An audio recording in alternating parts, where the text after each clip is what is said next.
I think your friends and your circle is a good way to make sure you're learning those lessons. They can get onto you and say, look, you're making the same mistake again and again. How do you build your circle? I'm ruthless.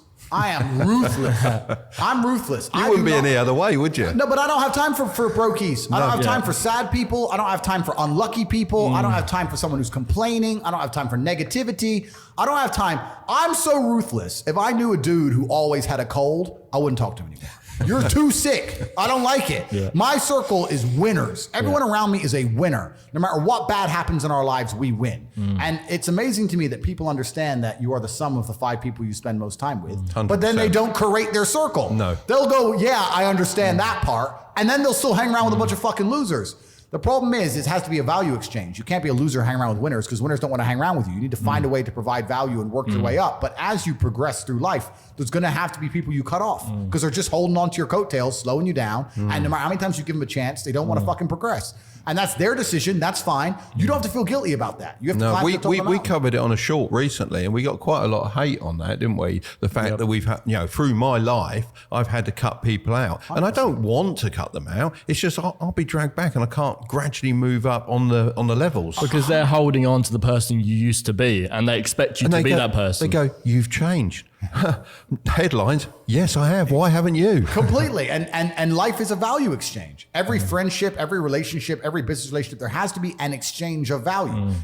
As you progress through life, if people stay in the same place, you're only giving value and you're not receiving any value back. And you have to be ruthless about those things. Like I have a very curated circle and everybody in my circle is extremely useful and we're extremely successful.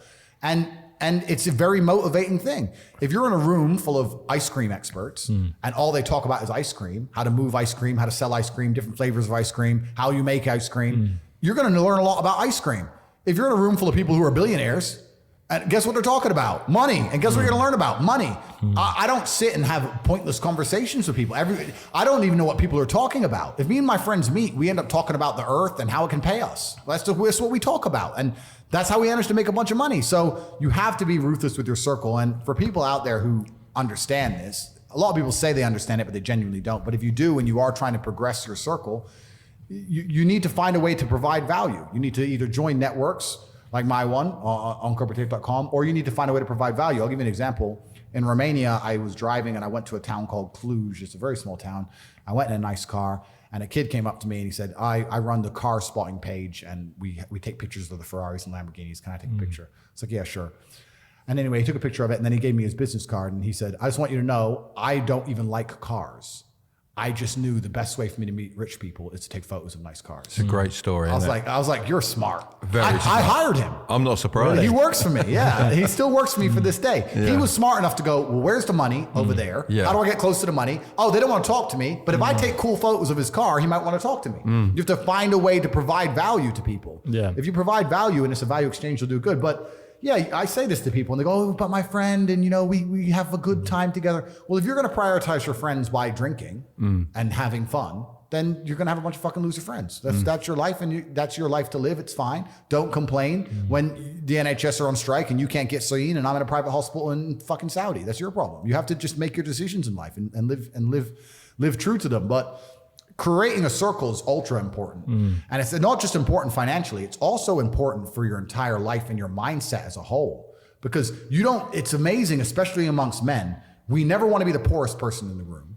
We never want to be the weakest person in the room. You never want to be, so if you're with a group of killers, you have now this massive expectation. It's almost like societal pressure and a positive force. If I go to my friends, I can't be the weakling. If everyone does X amount of push-ups, I have to do them. You might get dropped out. Yes, well, you don't want to. That's not happening. You don't want to feel that way, right? It's funny you say that because when I first met Kai, he was so against working out, but now he started, because we all work out in the group. So he's getting there. But that's it. So you can get, just like peer pressure can be a negative, peer pressure can be a massive positive and it can accelerate you towards the moon. You can get an upward spiral. So my team, it's not just about how we make money. It's also an entire mindset. I don't want to be the only scared one in the group. If me and my 6 closest friends are walking down the street and a couple guys came up to us with machetes, I know they wouldn't be afraid. So now I'm not afraid. Now no one's afraid. Now you're fucked.